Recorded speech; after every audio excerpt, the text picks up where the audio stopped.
Saya melihat masih cukup banyak teman-teman yang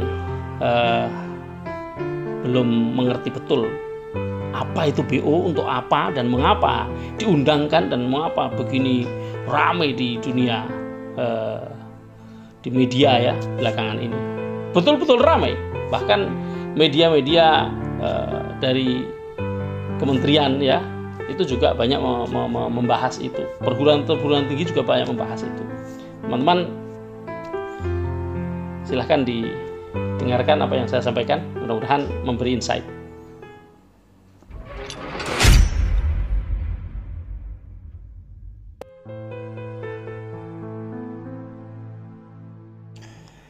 Halo, assalamualaikum warahmatullahi wabarakatuh. Selamat malam teman-teman VTuber dimanapun Anda berada. Ketemu lagi dengan saya Mithan Anis di channel Sandikala. Teman-teman, mudah-mudahan semuanya sehat ya. Malam ini saya tidak kemana-mana. Seharian tadi mengajar anak-anak melukis dan saya sendiri juga sambil melukis. Belum selesai karena disambi ke sana kemari ya. Malam istirahat, tapi sebelum istirahat saya pengen menyampaikan sedikit penjelasan yang mungkin lebih taktis ya tentang beneficial ownership yang belakangan ini, beberapa hari ini ramai di media ya, di mana-mana tuh. Bahkan ada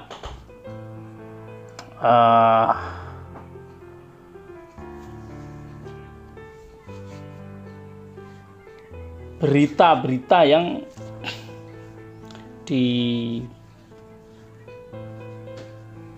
di dalam media-media online ya yang terkemuka ya. Ada juga kegiatan-kegiatan yang diselenggarakan di perguruan tinggi seperti misalnya di Fakultas Hukum Universitas Indonesia ya, yang khusus membincang tentang persoalan beneficial ownership ini, karena memang ini sesuatu yang baru, ini satu aturan yang baru diberlakukan dan mungkin bagi teman-teman VTuber menjadi sesuatu yang agak penting karena salah satu faktor yaitu investasi yang akan dikucurkan oleh seorang investor itu menggunakan skema beneficial ownership. Nah, ini yang kemudian banyak disalahpahami oleh teman-teman VTuber ya. Beneficial ownership itu skema, teman-teman ya. Jadi beneficial ownership itu skema dan bukan mengganti sesuatu dari yang sebelumnya ya. Kalau teman-teman masih mengira bahwa seorang beneficial owner itu adalah pemegang saham terbesar dari sebuah perusahaan, maka itu bisa benar tapi bisa banget salah. Ya, paham ya? Padahal kalau kita membaca ya definisi dari beneficial ownership itu, tentu teman-teman sudah ini ya, sudah sering membaca ya. Salah satunya ini saya tayangkan ya. Pemilik manfaat adalah seorang individu yang secara total memiliki aset atau keuangan global dan berhak untuk mengatur secara sepenuhnya terhadap semua transaksi yang dilaksanakan di dalam ruang lingkup sistem perbankan. Pemilik manfaat berhak atas segala eksistensi dan entitas legal dan mempunyai kuasa untuk mengatur keuangan yang dihasilkan dalam entitas tersebut sesuai regulasi yang ditetapkan oleh FATF, Financial Act Financial Action Task Force dan disahkan melalui Perpres nomor 13 tahun 2018. Contoh Permenkumham nomor 15 tahun 2019. Ini Permenkumham ini aturan pelaksanaannya ya. Di satu pasal dari Perpres itu kita bisa pahami, pasal 4 ya, coba teman-teman nanti bisa baca.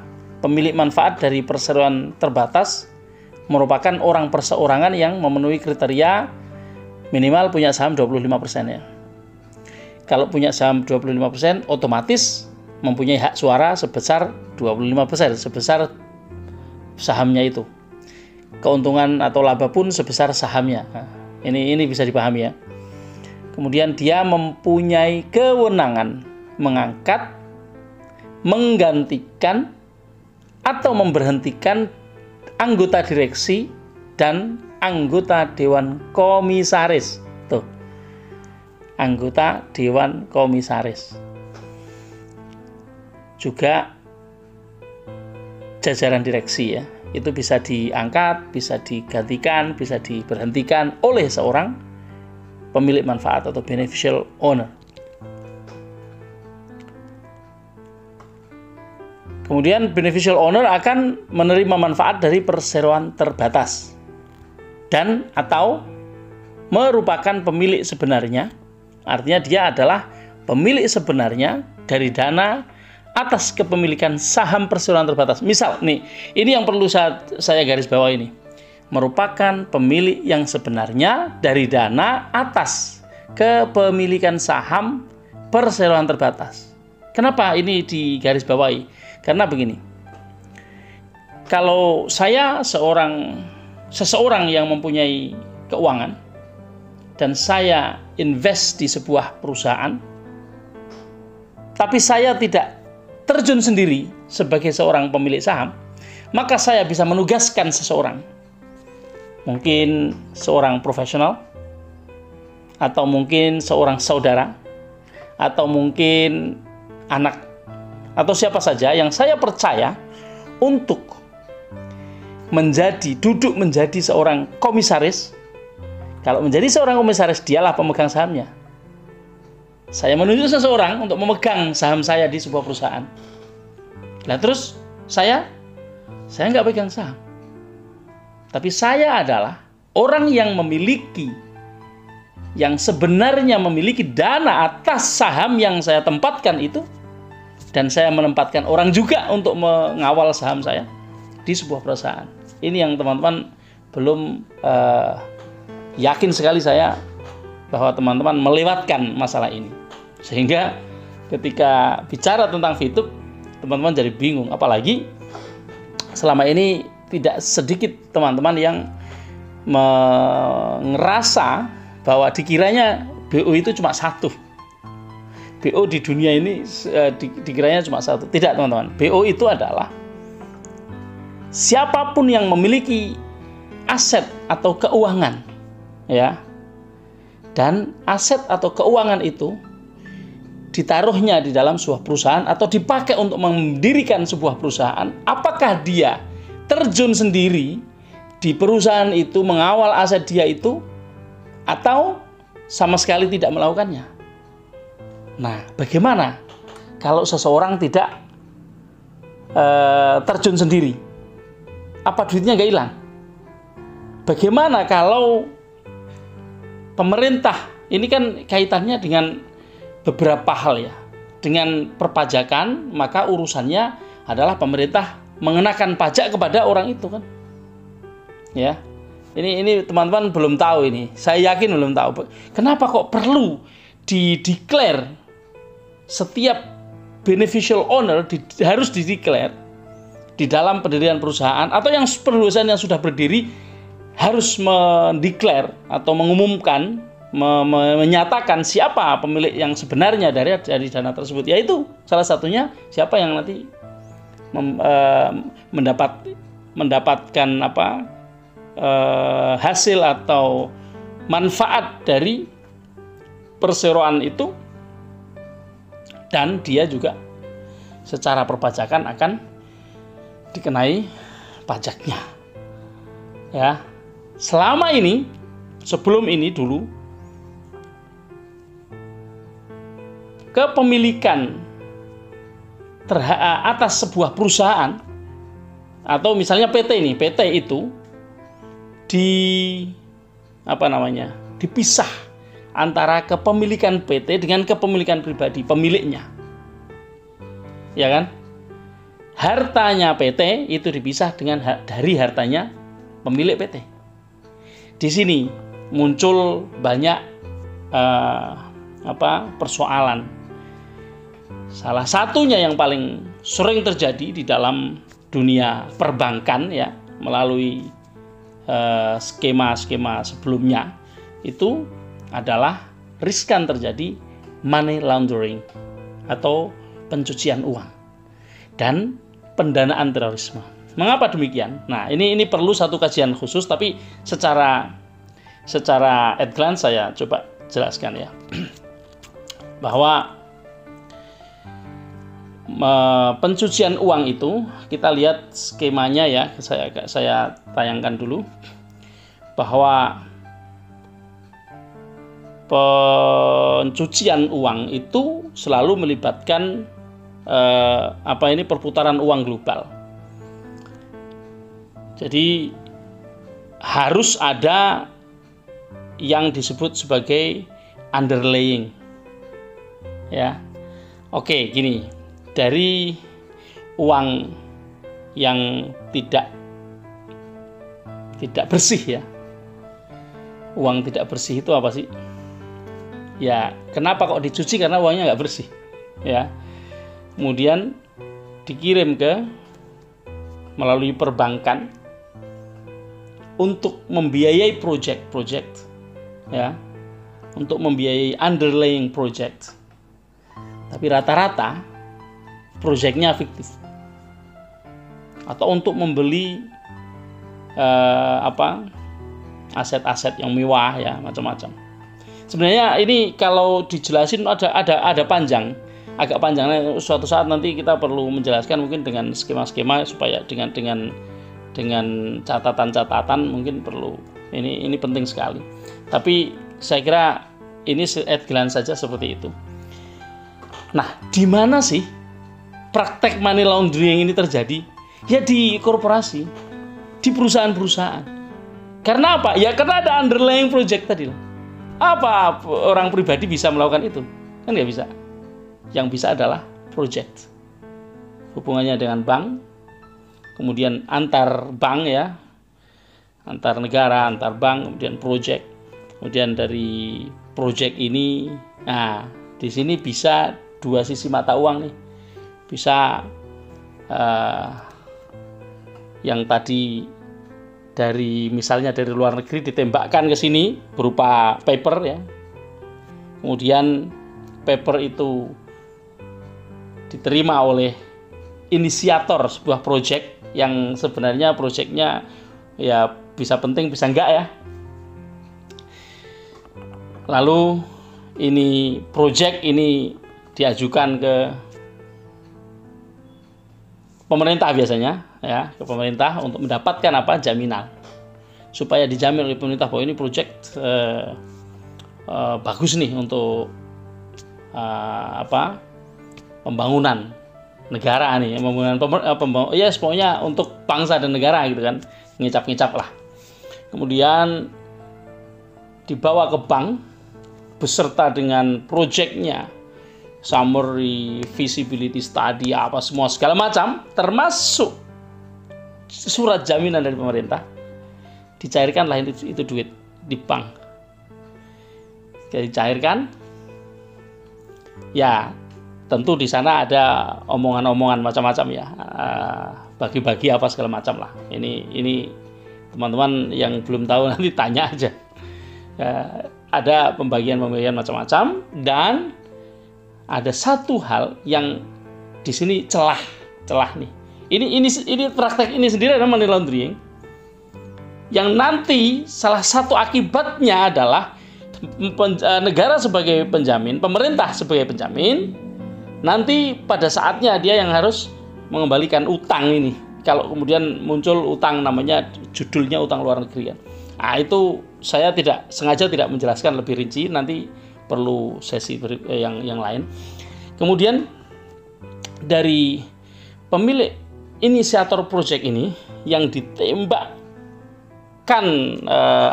paper dari luar negeri misal nih 70 triliun misal. Kemudian yang nembak itu, yang luar negeri itu, yang dalam tanda kutip judulnya biasanya investasi luar negeri ya, dia kan ngirim paper doang, nggak ada duitnya, uang giral nggak ada, uang kartal nggak ada uangnya, hanya klik gitu dapat 140 triliun, kemudian dicairkan di bank, yang 70 dibalikin ke sono. Lah terus buat apa di sono? Lah ini tidak sedikit yang melakukan praktek-praktek seperti ini untuk membiayai terorisme, teman-teman. Ya, di sini dipakai untuk sebuah proyek. Kalau proyeknya ada, dijalankan proyek dijalankan. Proyek belum selesai, duitnya habis. Lah gimana enggak? Wong duit 100%, 50%-nya dikirim balik kepada yang nembakkan paper tadi. Nah, pertanyaannya adalah, itu duit dari luar negeri apa dalam negeri? Nah, dari luar negeri cuma paper, tidak pernah dikirim duitnya. Duitnya dari bank di dalam negeri ini. Ya, paham ya teman-teman ya. Inilah perlunya dan pentingnya sistem keuangan ini kemudian diperbaiki dan diundangkan apa yang disebut sebagai beneficial ownership untuk mengidentifikasi siapa sebenarnya pemilik uang dari setiap korporasi itu. Sehingga dengan tahu siapa pemilik uangnya, pajak beres, kemudian proyek-proyek beres, tidak ada perlunya negara menjamin lagi karena dijamin oleh pemilik dana itu. Kalau ada proyek ini punya dana, yang jamin siapa? Yang punya duit, karena dia yang ngasih duit ke bank, duit dia yang ada di bank dipakai untuk proyek. Tidak lagi muter-muter seperti tadi yang saya jelaskan. Ya, saya kira teman-teman mungkin perlu sekali untuk kembali belajar lagi tentang bagaimana skema beneficial ownership ini supaya teman-teman tidak salah persepsi. Dikiranya ya ini kan hanya untuk tertib administrasi saja. Enggak cuma itu. Tertib administrasi jelas. Kalau dulu tidak pernah disebutkan siapa pemilik perusahaan, misalnya saya mendirikan perusahaan nih, ora urus duitnya dari mana. Yang penting saya mendirikan perusahaan, modal ditempatkan, ada modal yang di store, ya, ada modal yang dijalankan. Kemudian tidak pernah ditanya ini modal punya siapa, duitnya berasal dari mana. Duit berasal dari mana nggak pernah ditanyain kan? Yang penting ada duit aja. Kemudian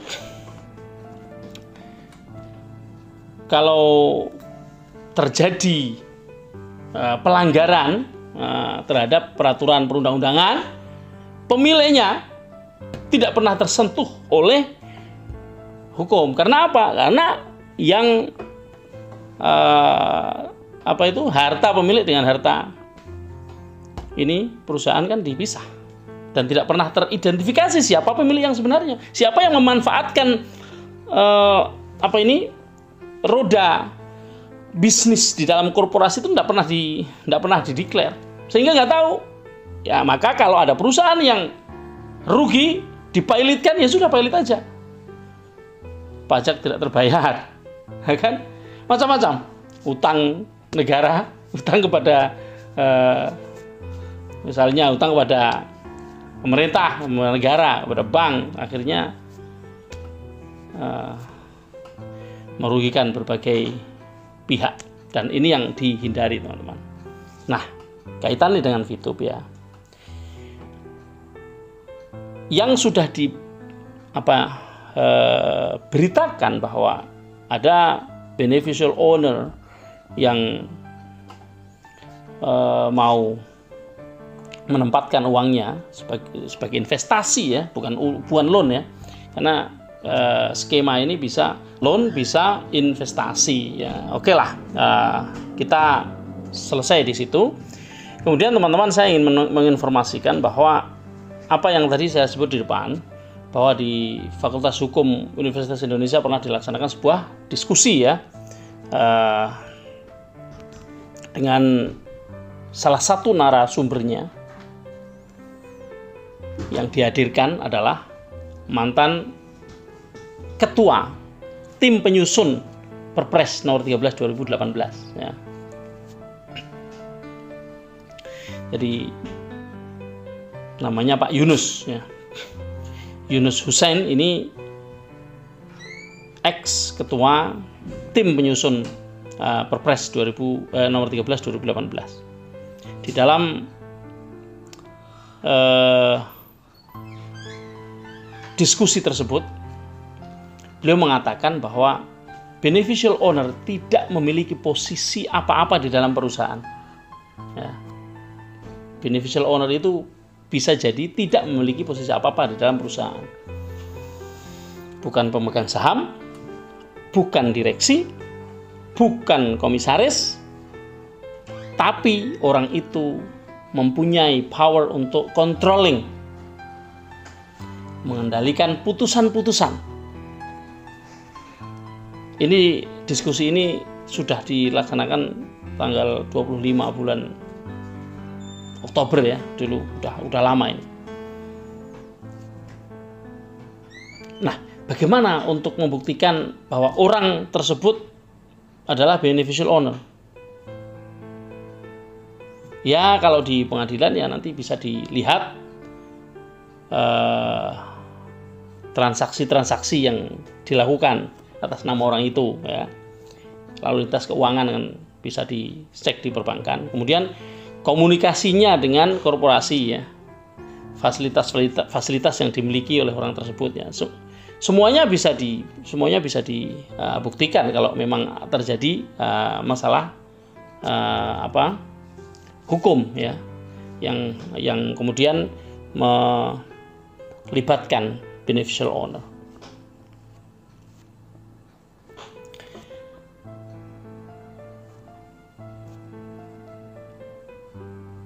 Ada juga gini, seorang beneficial owner yang memang tidak langsung terjun di dalam sebuah perusahaan, pasti dia akan menunjuk orang ya. Menunjuk orang itu pasti menggunakan legalitas ya. Misalnya surat kuasa ya. Surat kuasa ada, nggak mungkin ditunjuk terus sono diurusin terus loss. Nah, itu tidak mungkin. Pasti ada ikatan yang mengikat antara pihak-pihak itu. Juga masalah-masalah hukum bisa menghadirkan saksi-saksi kan.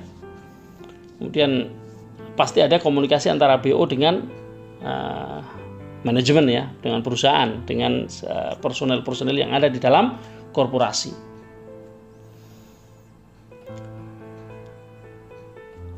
Jadi kalau teman-teman masih juga bingung mengapa kok